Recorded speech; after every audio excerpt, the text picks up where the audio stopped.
विभिन्न विद्यालयों में कक्षा 10वीं में पढ़ने वाले प्रिय प्रतिभावान विद्यार्थियों सुप्रभात। विद्यार्थियों, मार्च माह में माध्यमिक शिक्षा मंडल और एनसीईआरटी के द्वारा वार्षिक परीक्षाओं के आयोजन होने वाले हैं। इन वार्षिक परीक्षाओं में जो विद्यार्थी सम्मिलित होने जा रहे हैं उन्हें हिंदी भाषा के क्षितिज भाग 2 की पुस्तक का अध्ययन करना है। विद्यार्थियों, बहुत महत्वपूर्ण परीक्षा आपकी होने वाली है और इस वार्षिक परीक्षा में आपको अच्छे अंक भी लाने हैं, जिससे कि कक्षा 11वीं में आपकी इच्छा के अनुरूप विषय और स्कूल मिल सके।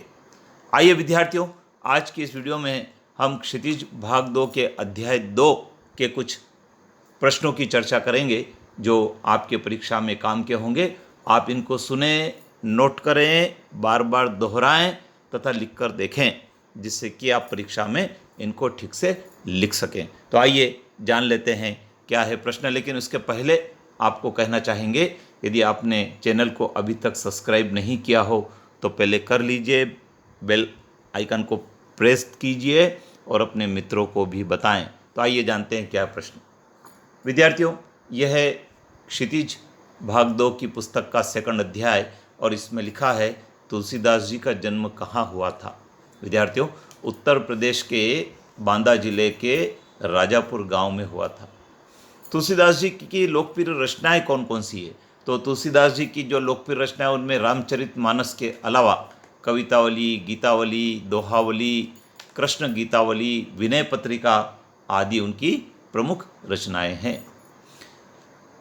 किसकी कृपा से तुलसीदास जी ने राम भक्ति का मार्ग अपनाया था? विद्यार्थियों, तुलसीदास जी ने अपने गुरु से ज्ञान प्राप्त करके राम भक्ति का मार्ग अपनाया था। तुलसीदास जी के गुरु कौन थे? तुलसीदास जी के गुरु स्वामी नरहरिदास थे। रामचरितमानस की रचना किस भाषा में की गई? बहुत महत्वपूर्ण प्रश्न है विद्यार्थियों। अवधी भाषा में रामचरितमानस की रचना की गई है। और विनय पत्रिका तथा कवितावली की रचना किस भाषा में की गई है? ब्रज भाषा में की गई है। दोनों प्रश्न बहुत महत्वपूर्ण हैं। तुलसीदास जी का देहावसान कब और कहाँ हुआ था? काशी में तुलसीदास जी ने अपना शरीर छोड़ा था सन 1623 में। तुलसीदास जी ने अनन्य राम भक्ति के द्वारा किन आदर्शों को स्थापित किया? तुलसीदास जी राम के अनन्य भक्त थे और उन्होंने नीति, स्नेहशील, विनय, त्याग आदि आदर्शों को स्थापित किया। रामचरितमानस का मुख्य छंद क्या है? मुख्य छंद चौपाई है। बहुत महत्वपूर्ण प्रश्न है। राम लक्ष्मण परशुराम संवाद किस कांड से लिया गया है? विद्यार्थियों, क्षितिज भाग 2 में जो राम लक्ष्मण परशुराम का संवाद है वह बालकांड से लिया गया है। सीता स्वयंवर में राम द्वारा शिव धनुष भंग करने के बाद किसे क्रोध आया था? विद्यार्थियों, मुनि परशुराम जी को क्रोध आ गया था। शिव धनुष भंग करने के समय राम के साथ कौन आए थे? राम के साथ गुरु विश्वामित्र जी आए थे। तुलसीदास जी के काव्य की 3 विशेषताएं क्या थी? विद्यार्थियों, अनेक विशेषताएं हैं। उनमें तुलसीदास जी की रचनाओं में प्रबंध और मुक्तक दोनों प्रकार के काव्यों का समावेश मिलता है। रचनाओं में छंद, चौपाई, दोहे का समावेश मिलता है।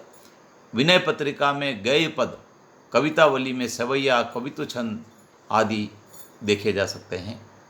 परशुराम के क्रोध भरे वाक्यों का उत्तर व्यंग वचनों से किसने दिया था? विद्यार्थियों, जब राम ने धनुष तोड़ा तब परशुराम जी को जो क्रोध आया था उनके क्रोध भरे वाक्यों का उत्तर व्यंग शैली में लक्ष्मण ने दिया था। दोहा के बारे में आप क्या जानते हैं? बहुत महत्वपूर्ण प्रश्न है विद्यार्थियों। व्याकरण के भाग में यदि आपने दोहा चौपाई को पढ़ा है तो आपके 2 प्रश्न परीक्षा में सही हो सकते हैं। तो दोहा एक लोकप्रिय मात्रिक छंद है जिसकी पहली पंक्ति में 13-13 मात्राएं होती है और दूसरी तथा चौथी पंक्ति में 11-11 मात्राएं होती है। चौपाई क्या है? चौपाई एक मात्रिक छंद है। विद्यार्थियों, वस्तुनिष्ठ की दृष्टि से भी अब प्रश्न दोनों बहुत महत्वपूर्ण हैं। तो चौपाई एक मात्रिक छंद है जिसकी प्रत्येक पंक्ति में 16 मात्राएं होती है। पद्मावत किसकी रचना है? बहुत महत्वपूर्ण ऑब्जेक्टिव है। पद्मावत मलिक मोहम्मद जायसी की रचना है। आइए विद्यार्थियों, कुछ शब्दों के अर्थ जान लेते हैं। उनमें भंजनिहारा मतलब भंग करने वाला, रिसाई मतलब क्रोध करना। रिपु का मतलब होता है शत्रु। बिलोक का मतलब होता है देखकर। महाभट्ट का मतलब होता है महान योद्धा। मही का मतलब होता है धरती। कुलिस का अर्थ होता है कठोर।